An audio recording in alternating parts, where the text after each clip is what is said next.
Welcome everyone to this In Conversation with discussion around being a Black young person in the UK. I'm Deborah, a Youth Engagement Officer, working closely with iwill ambassadors. We have two lovely iwill ambassadors today, Lanai and Claire, who will be sharing their thoughts on this topic. Lanai and Claire, it would be great for you to share how long you've been involved with iwill and the social action you take part in. I've been an iwill ambassador since 2019.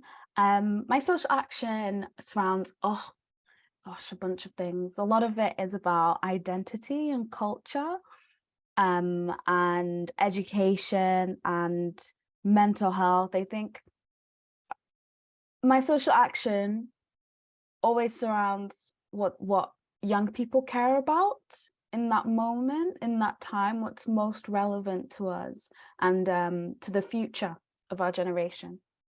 I have also been an iwill ambassador since 2019, and similarly my youth social action has surrounded just like very current issues, but also issues that I suppose have always existed but we're now trying to bring light to. So the majority of my volunteering has been surrounding tackling things like racism and forms of abuse and exploitation, particularly experienced by oppressed communities. So Claire, I want to know this myself, but you've been very busy at the moment, and I feel like there's nothing more inspiring than to start with the exciting things that you're doing at the moment. So yeah, what have you been up to? Yeah, so right now I am training on how to be a better storyteller. I think that's the simplest way to put it. I think the world of journalism is so powerful because it shares the truth in a way that no other occupation does.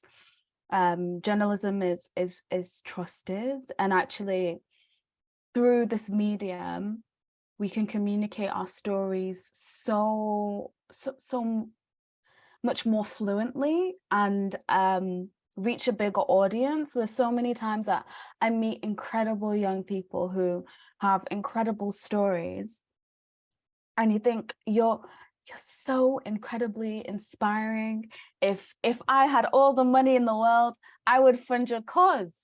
But there's so many barriers to that, and actually journalism or learning how to be a better storyteller is one of the ways that we go about fixing that. Yeah, so I'm in my final year of a nursing degree, and it feels very good to say because it's felt really long. It has been long.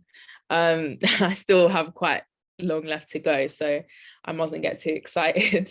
But no, it's been really amazing. It's really been life-changing to have the opportunity to care for people, and I'm doing pediatric nursing, so to care for children, and that's been something I've wanted to do ever since I was very young.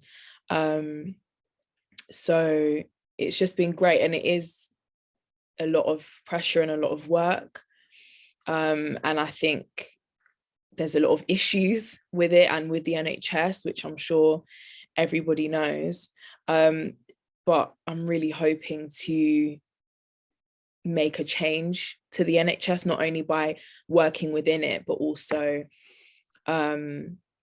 tackling some of these issues from a different level, which I'm gonna, I've been finding ways to do, and I'm kind of in that mode now where if there is an opportunity to make change, I will make the opportunity for myself. So I know there isn't going to be a specific job or team that might be tackling, for example, like the institutional racism in the NHS, but I will make that space for myself if I have to. So yeah, that's kind of my hope for my nursing. Like, I really want to be a nurse. I want to be a brilliant nurse, but I also want to go that extra mile to support the institution to do better. Because working is hard and long no matter what job you're in. So I feel like if you're able to make work a better and safer place for yourself and others around you, it's great, because I feel like in the UK, I'm always seeing everywhere like, oh, I don't want to go to work, and there's so much fatigue and hatred around having to work because a lot of us are in jobs which aren't great. So I think we need to do as much dreaming and as much fighting for the jobs we actually want to do, instead of being pushed into roles that we just think are right for us. I really like what you said about like dreaming.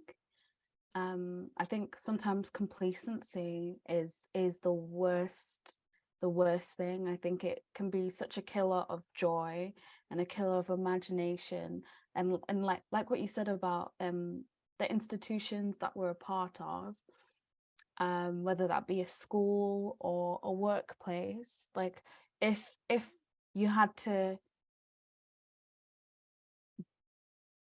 break down a barrier to get into that place, make sure that that barrier isn't going right back up behind you.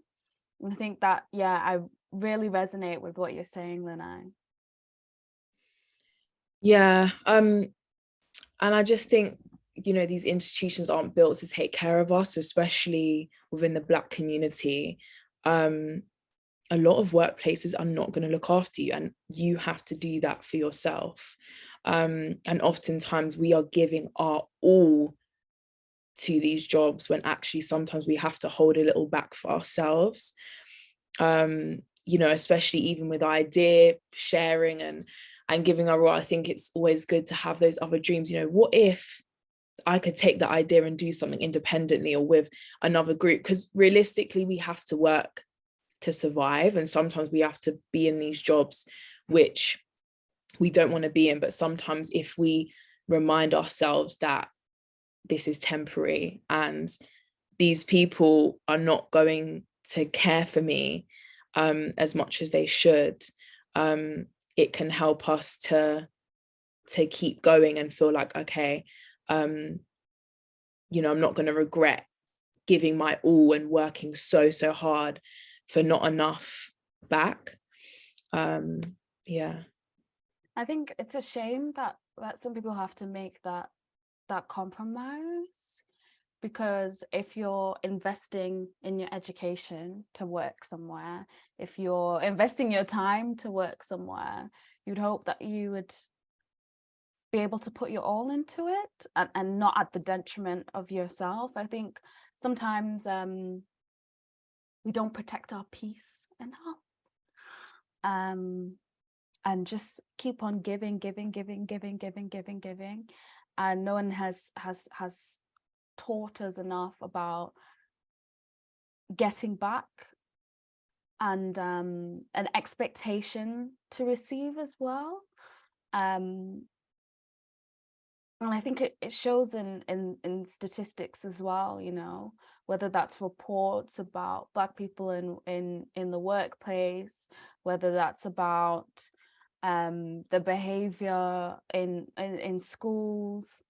You know, when we're talking about institutional racism, it's so much bigger than a building. It is about how you're treating people from the moment they walk in, or even before that. How are you getting people in the building in the first place? It's just, yeah, so such a big thing to talk about.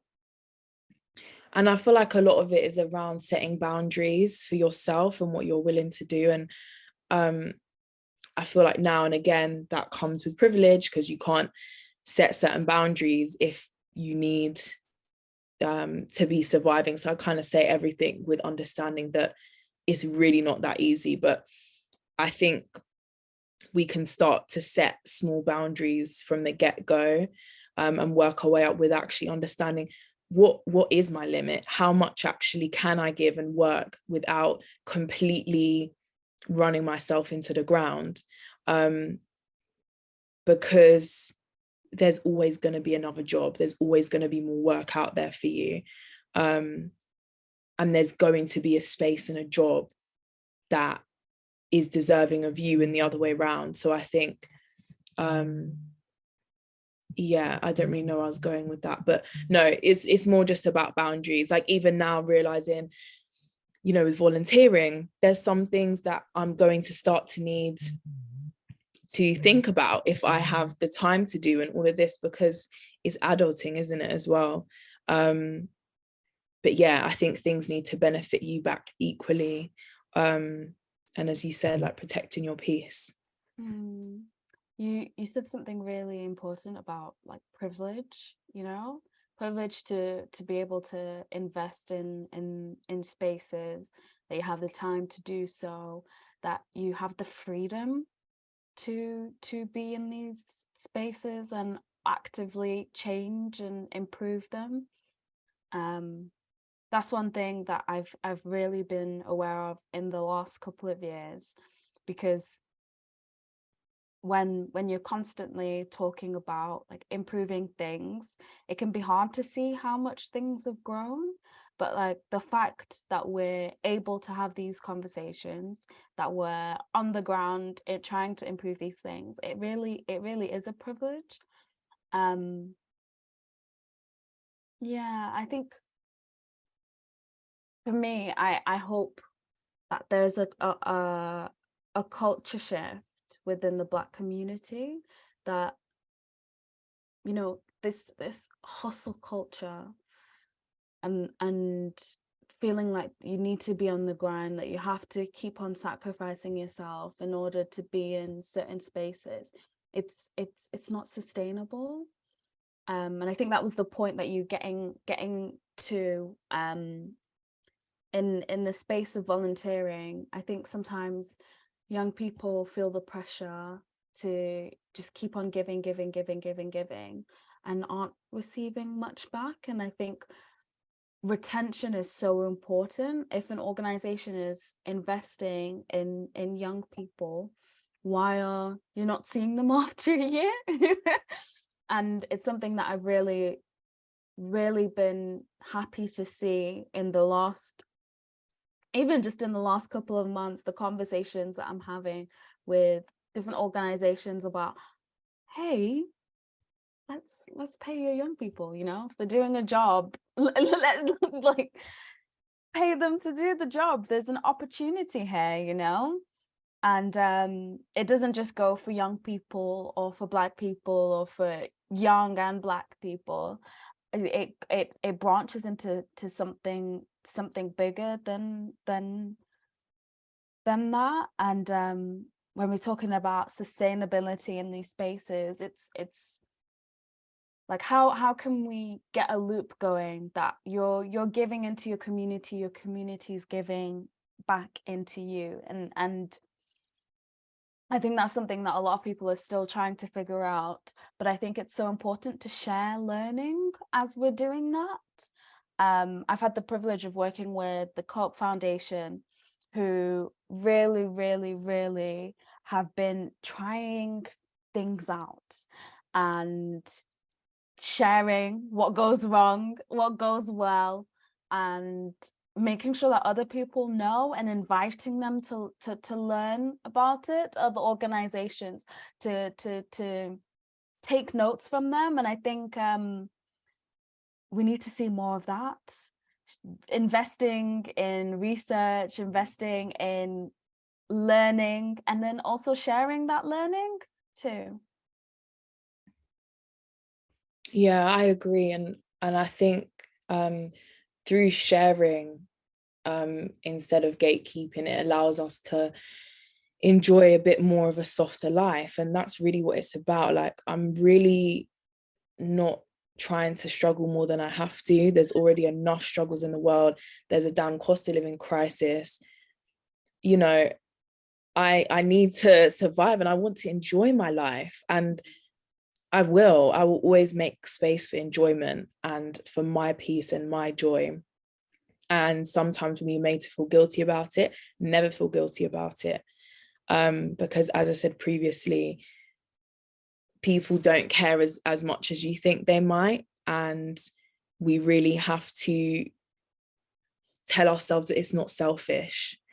It's really not selfish to take that time for yourself. And I think if we immerse ourselves in other people that are like-minded, whether it be our social media and, you know, every space we're in, making sure, am I surrounding myself in the places I can make the choice to with people that are going to uplift me? If your social media and things and the spaces that you can control are full of badness and stress and those kind of things, it is going to follow you. And I think no matter what religion or belief you have, please know you are divinely favored in this life, and you have to feel that and tell yourself that in whatever way you need to. But I know I do it by surrounding myself with people that are going to share with me good knowledge. You know, having books in my room that I might not read, but I know they're by amazing authors and I'll get to them one day. And that's what life is about. Like, I'll get there. But yeah, I think you really just have to be in control and just have that faith that you know, good things are coming. Yeah, and I think what you're really speaking about is hope.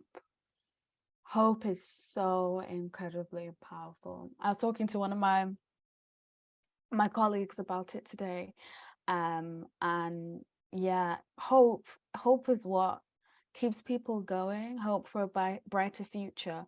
And really, sometimes the question that you have to ask yourself is, am I bringing hope to other people when I open my mouth? Am I bringing hope into someone's life when I use my hands to create something? Am I bringing hope to myself when I'm listening to certain things? Because yeah, like what you said, it really does follow you. Absolutely, I agree.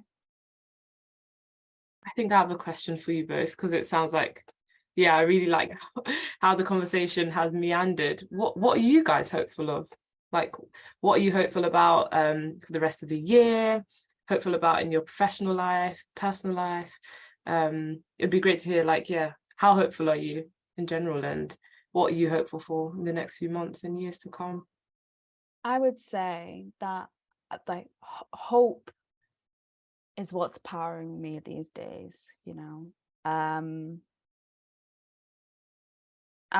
in the position where I'm constantly being surrounded by people who are filled with joy and vision, and that is definitely a privilege. And for me, it's how do I shine that light so that other people can see it as well. I think hope it's really empowering me, and it's really kept me this month. And actually I've been able to see the fruits of hope that were seeds last year come in and bloom this year, and I hope that just continues. I think for me, I hope that in everything that I do, that everything that I create, that it brings hope in some way. What about you, Lanai? oh, that's so beautiful, Claire. I think, yeah, I have hope because I know I have to make it.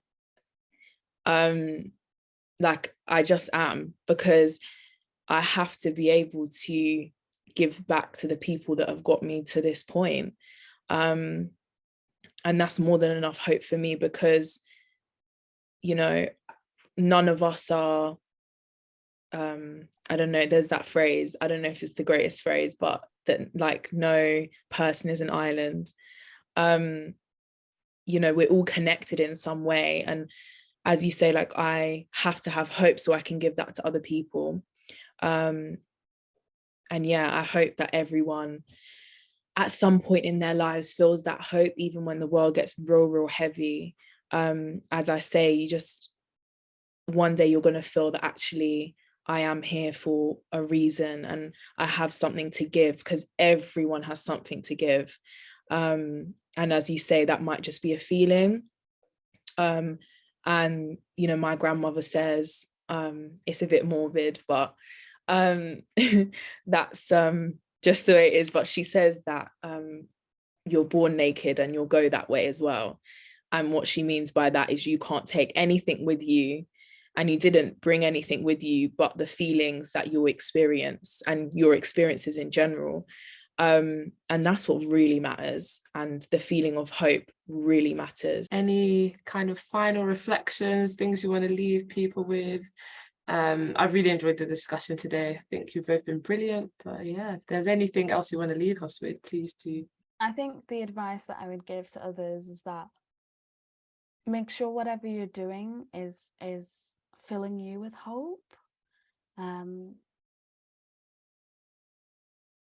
So important that you're filled with hope, because it's in that overflow that you're able to share hope with others. Amazing. Thank you so much, Claire.